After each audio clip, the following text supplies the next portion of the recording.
ఇతను చెప్పే సాక్ష్యాన్ని రికార్డ్ చేసుకోవాల్సిందిగా కోరుతున్నాను. What is this your honour? ఆ కుర్రవాడు మానసిక వికలాంగుడు, అంటే బ్రెయిన్ సరిగ్గా పనిచేయనివాడు. Under section 143B of Indian evidence act కింద ఆ కుర్రాడిచ్చే సాక్ష్యం పనికిరాదు your honour. But your honour, నేను ఈ సాక్ష్యం తిరస్కరించడమైనది.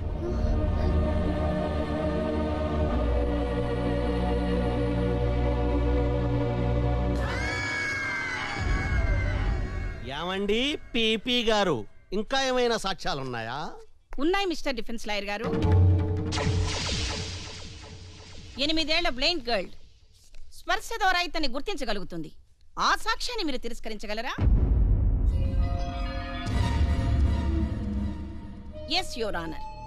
నిన్న పోలీస్ స్టేషన్లో ఐడెంటిఫికేషన్ పెరేడ్లో ఈ కాళిదాసుని ఆ పాప గుర్తుపట్టింది. పోలీస్ డిపార్ట్మెంట్ ఇచ్చిన రిపోర్ట్స్ అన్ని ఆల్రెడీ మీకు సబ్మిట్ చేయడం జరిగింది. ఇప్పుడు మళ్ళీ ఆ పాప మీ ముందు గుర్తుపడుతుంది. మీరు పర్మిషన్ ఇవ్వండి your honour. Objection your honour. Objection over ruled. Permission granted.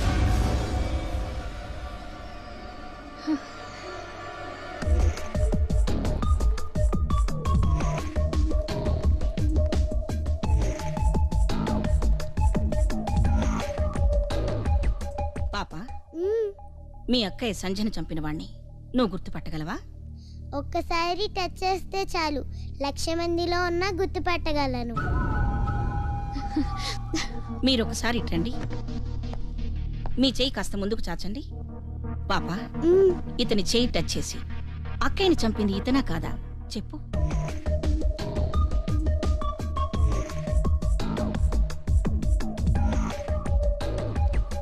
Aunty, ఇతను కాదా ఆంటీ? మీరొక్కసారి ఇలా వస్తారా?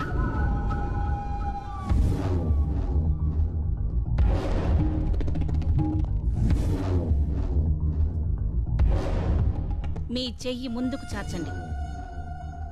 షర్టును పైకి తీయండి. పాపా, మీ అక్కయ్యని చంపిన హంతకుడు ఇతనేనేమో. టచ్ చేసి చెప్పమ్మా.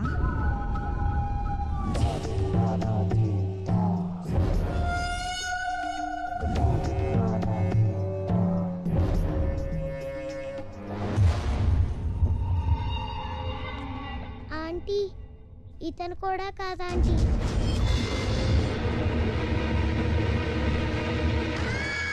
సాక్ష్యాలను పరిశీలించిన మీదట, వాదోపవాదాలు విన్న తర్వాత కాళిదాసే ఈ రేప్ చేసి హత్య చేశాడనడానికి తగిన సాక్ష్యాలను ప్రాసిక్యూషన్ వారు సరిగ్గా ప్రూవ్ చేయటంలో విఫలమైనందున, జరిగిన సంఘటన చూసిన ప్రత్యక్ష సాక్షి ఎవరూ లేనందున ఈ కాళిదాసుని నిర్దోషిగా నిర్ణయిస్తూ విడుదల చేయటమైనది.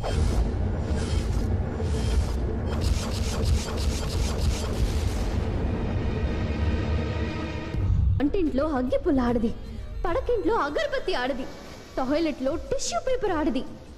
భయపడుతుంటే భయపెడుతూనే ఉంటాడు, పరిగెడుతుంటే తరిమి కొడుతూనే ఉంటాడు. లిప్స్టిక్ తో ఆడదాని పెదాలు ఎర్రబట్టం కాదు, కసితో కోపంతో ఆడదాని కళ్ళు ఎర్రబడాలి. పులి జింకను వేటాడడం కాదు, జింకే పులిని వేటాడాలి. 3 రేపులు 3 హత్యలు చేసిన కాళిదాసు చేతికి మాస్క్ తో కోర్టుకు వచ్చి ఆఖరికి ఆ బ్లైండ్ పాప సాక్ష్యం కూడా లేకుండా చేశాడు. చట్టం నుంచి తప్పించుకోగలిగాడు. మరోసారి వీడి చేతిల్లో ఏ అమ్మాయి బలి కాకూడదని నిశ్చయానికి వచ్చా. ఆ రోజు నుంచి వాడి కదలికలు గమనిస్తూ వచ్చా. వాడి లాయర్ సలహాతో గోదావరి ఎక్స్ప్రెస్ ట్రైన్లో విజయవాడలో ఎక్కి దూరంగా పారిపోవడానికి ప్లాన్ చేసుకున్నాడని తెలుసుకున్నా. నా వేషం మార్చుకున్నా, నా యాస మార్చుకున్నా. అదే రోజు అదే బోగిలో నేను ప్రయాణం చేశాను. అర్ధరాత్రి అందరూ పడుకున్నారు.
ఆ నీచుడిని చంపాలనుకున్నా చంపేశా. చట్టం చేయలేని పనిని నేను చేశా. వాడిలాగే ఏ సాక్ష్యాధారాలు లేకుండా నేను జాగ్రత్త పడ్డా.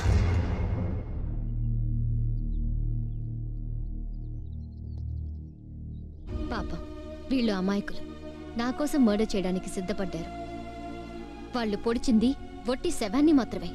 వాళ్ళని వదిలేయండి, నాకు సంఖ్యలు వేయండి, నన్ను కోర్టులో ప్రొడ్యూస్ చేయండి. లాలో 1,00,000 లూప్ హోల్స్ ఉన్నాయి. వాటిని ఎలా వాడుకోవాలో ఆల్రెడీ నేను చూసేశాను. ఏ సాక్ష్యాధారాలున్నాయని నన్ను శిక్షిస్తారో నేను చూస్తాను. చట్టం నుంచి కాళిదాసు ఎలా తప్పించుకున్నాడో నేను అలాగే తప్పించుకుంటాను. మర్డర్ చేసినందుకు నేనే గిల్టీగా ఫీల్ అవటం లేదు, గర్వంగా ఫీల్ అవుతున్నాను. అరెస్ట్ మీ.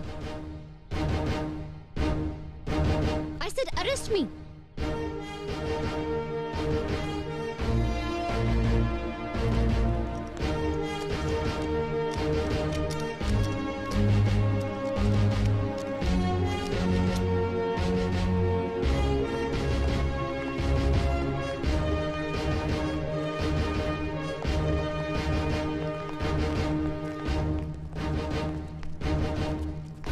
సార్, ఈరోజు ఆగస్టు 15 జెండా వందనం చేయాలి. ఒక్కసారి అమ్మగారిని వదిలిపెడితే.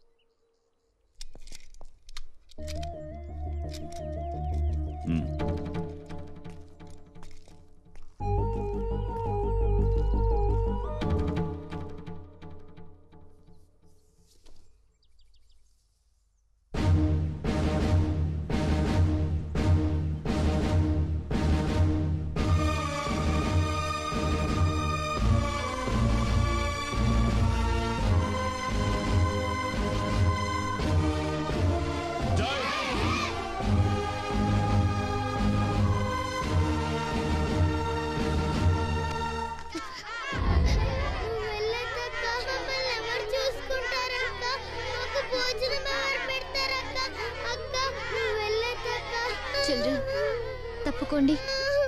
సంజక్క కూడా లేదు కదక్క, మాకు దిక్కవరక్క. ప్లీజ్ అక్క, నువ్వు వెళ్ళదక్క.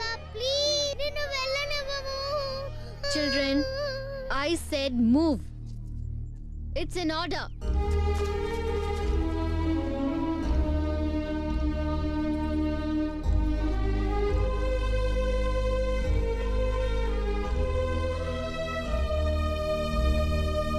మనం కలిసి ప్రయాణం చేసింది కొన్ని గంటలే అయినా మంచి స్నేహితులు అయ్యాం. మీతో స్నేహం జీవితాంతం ఉండాలని కోరుకుంటున్నాను. ఈ జన్మలో నా కోరిక తీరుతుందో లేదో చెప్పలేను. మళ్ళీ జన్మంటూ ఉంటే మంచి స్నేహితులుగా పుట్టాలని ఆ భగవంతుడిని కోరుకుంటున్నాను.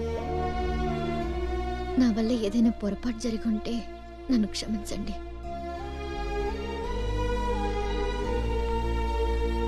పదండి సార్.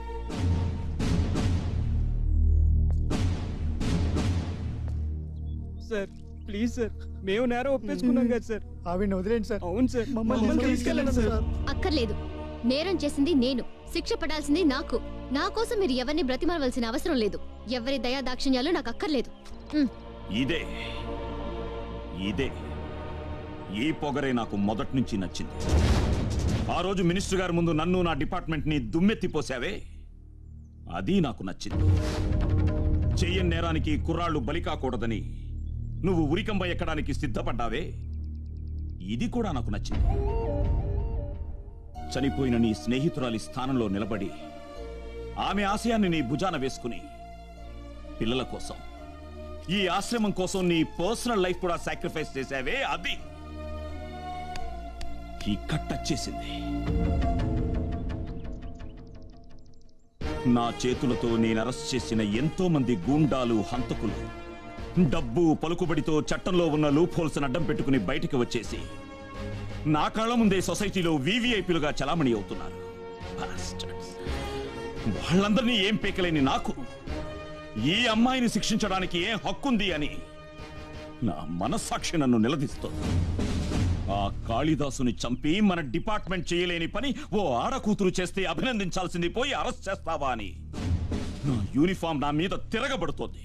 సార్, నా సర్వీస్లో కొన్ని వందల మంది క్రిమినల్స్కి ఈ చేతులతో బేడీలు వేశాను. కానీ అప్పుడు కంటే ఈరోజు ఈమె చేతులకు బేడీలు విప్పుతుంటే గొప్ప ఆత్మసంతృప్తి పొందగలిగానయ్యా. అంటే అమ్మాయిని వదిలేస్తారా సార్? ఎస్. తన గురించి ఒక్క క్లూ కూడా దొరకలేదు, కంప్లైంటూ లేదు. తను ఫోన్ చేయకపోతే తన పేరు కూడా బయటకు వచ్చేది కాదు. హ్యాపీగా ఎస్కేప్ అయిపోయి ఉండొచ్చు. సింహం అడవిలో ఉండాలి, దేవుడు గుళ్ళో ఉండాలి. నీలాంటి గట్సు, ధైర్యం, ఆత్మస్థైర్యం ఉన్న తెలుగు అమ్మాయి జైల్లో కాదు, జనం కోసం జనం మధ్యలో ఉండాలి. I wish you all the best. Good luck.